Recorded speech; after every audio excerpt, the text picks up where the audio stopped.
This is a CO2 cartridge. It's basically just a highly pressurized metal canister, and it's also the star for today's video. Because today I'm going to be using these highly pressurized metal canisters for a few, let's call them science experiments. Oh, you thought I was actually gonna microwave it? No, that's way out of date. But you know what's really trending right now? Just kidding, I don't have a driver's license, but you know what I do have? You know what? I think I might have an actual idea.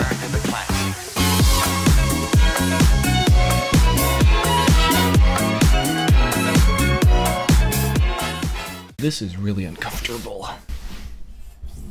Okay, lying down on the ground really hurts because we have a wood floor. Anyways, the thing is, these CO2 cartridges are really cheap. They're only like 50 cents each, and they come in like bundles of 15. But the thing is, they're used to power airsoft guns and paintball guns, which are really not cheap. So I decided that I was going to make my own DIY gun. I mean, what's the worst that can happen? So I started browsing around looking for ways that I could actually use the energy from these CO2 cartridges, and I found this strange object. First, you slide in your CO2 cartridge, screw the lid on,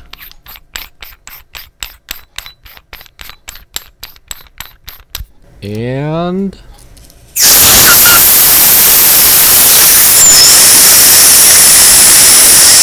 yeah, that was a bit loud, but you know what? I'm not gonna dampen the audio on that because I want you guys to have the full experience.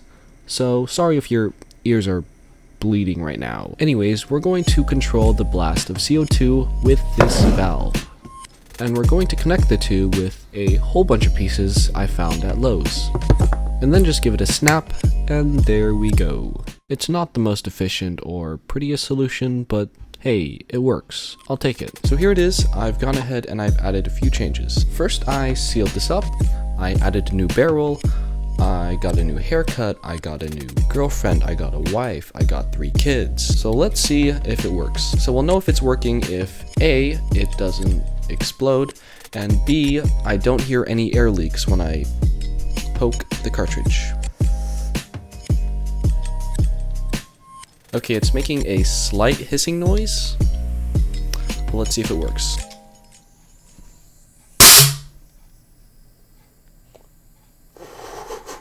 Okay, that definitely works. You know what? Let's shoot something inside the house.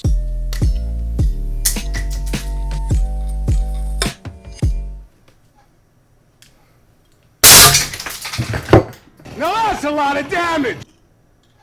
As you can see, it left a tiny little mark in the door frame, and there's kind of highlighter literally everywhere because it exploded upon impact, but that was a very successful experiment. Okay, let's go test it out outside, because that sounds like a better idea.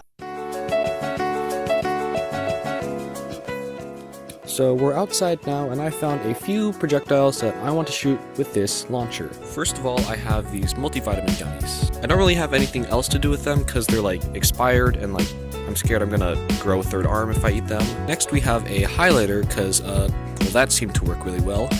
And last we have a whole bunch of BBs. I'm just gonna stick them in the barrel and just shotgun it. Our target for today are gonna be these 3 Arizona mango cans.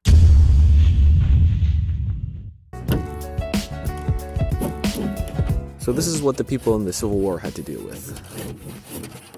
3, 2, 1.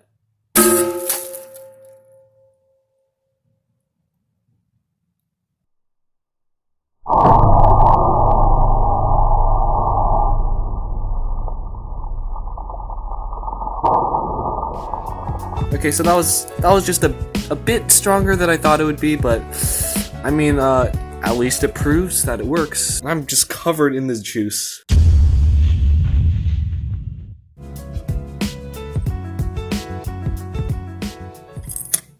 Three, 2, 1.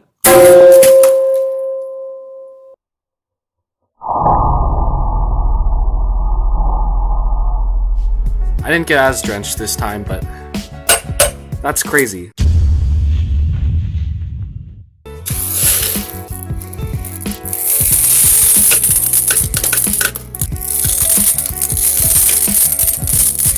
Okay, I think that's enough.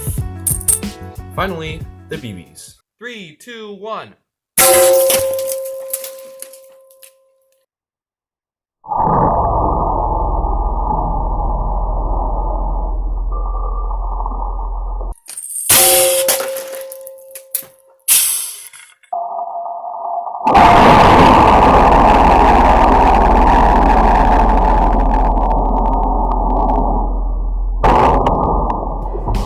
Okay, so the BB shotgun basically just blew it wide open, but BBs were like raining down. It was crazy.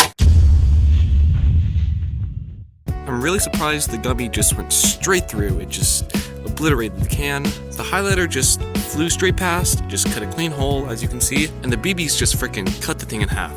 It's barely holding on right now. It's crazy. Anyways, in conclusion, this is really dangerous and strong, a lot stronger than I thought, and it's a really easy budget build that anyone can make, but probably shouldn't. Anyways, I'll see you guys next time. And now for my next number, I'd like to return to the classics.